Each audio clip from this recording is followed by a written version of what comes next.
سر یہ کہتے ہیں عبدالحفیظ شیخ کی جو تعیناتی ہے وہ IMF کی شرائط سے مشروط تھی، کیا واقعی ہمارے ہاں جو حکومتیں ہیں وہ عالمی مالیاتی اداروں یا دیگر اداروں سے ڈکٹیشن لینے کے بعد ہی اسے فیصلے کرتی ہیں اور وزراء کی تقرری کرتی ہیں؟ ایوب خان کے وزیر خزانہ کہاں سے آئے تھے؟ محمد شعیب، اور 8 سال تک وزیر خزانہ رہے اور پاکستان کی معاشیات کی ایسی بنیادیں رکھیں جو دیر پا ثابت نہیں ہوئیں اور پھر چیزیں کلیپس کر گئیں۔ ملک کہاں سے آئے تھے؟ اور شاہد جاوید برقی کہاں سے آئے تھے؟ اور معین قریشی کہاں سے آئے تھے؟ شوکت عزیز کہاں سے آئے تھے؟ یہ سب ورلڈ بینک سے، سٹی بینک سے، وہاں سے آئے تھے۔ اور ایک بات اور ہے، وہ یہ ہے کہ امریکن اسٹیبلشمنٹ کے کنسرن سے آئے تھے، ان کی اپروول سے آئے تھے، ان کی منظوری سے آئے تھے۔ ہم اپنے معاملات میں، بہت سے معاملات میں ہم اپنے آپ کو خود مختار سمجھتے ہیں، مگر ہم بہت سے معاملات میں خود مختار نہیں ہوتے ہیں، اور ہمارے حکمران دعوے بڑے کرتے ہیں کہ جناب ہم بہت خود مختار ہیں اور ہماری جو بھی ہمارا کاروبار سلطنت چل رہا ہے ہم خود چلا رہے ہیں، لیکن بہت سی چیزیں بہت سے اور لوگ چلا رہے ہوتے ہیں۔ اور جتنی خرابیاں پیدا ہوئی ہیں، معین قریشی نے آنے کے بعد جو چند روز کے لیے وزیر اعظم بنے تھے پاکستان کے، ان کے بارے میں پاکستان کے لوگ نہیں جانتے تھے۔ شوکت عزیز کے بارے میں کون جانتا تھا؟ شاہد جاوید برقی کے بارے میں کون جانتا تھا؟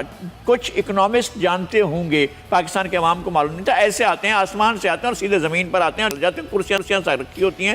حفیظ شیخ تو پھر بھی صوبائی وزیر رہے، وفاقی وزیر رہے، انہوں نے کچھ عرصہ صوبے میں گزارا، کچھ عرصہ وفاق میں گزارا۔ لیکن سر انہوں نے ان کی اہلیہ کا بھی ذکر کیا، وہ کہتے ہیں وہ دوسرے ملک کی شہری ہیں۔ ان کی ایک ہمشیرہ جو ہیں وہ خانپور میں ان کی شادی ہوئی ہے، اور خانپور کٹورہ میں رحیم یار خان میں ان کی ایک سسٹر کی شادی ہوئی۔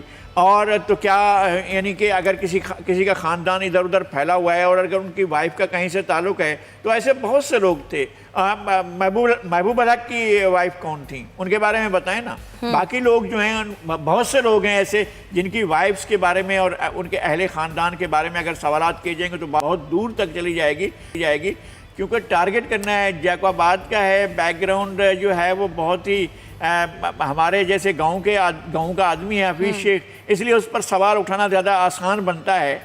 بڑے بڑے لوگ ہوتے ہیں جن کے اوپر کوئی سوال نہیں اٹھاتا ہے۔ بالکل، لیکن سر وہ کہہ رہے ہیں کہ اسد عمر صاحب بہت کانفیڈنٹ تھے، پھر آخر ایسا کیا ہوا؟ کسی دباؤ کے تحت یا پھر ایسا کیا ہوا کہ اسد عمر صاحب کو جانا پڑا؟ اسد عمر صاحب نے اتنا ہی عرصہ رہنا تھا اور اتنا عرصہ رہے اور اس کے بعد چل دیے۔ صرف 8 ماہ؟ ہاں، صرف 8 ماہ۔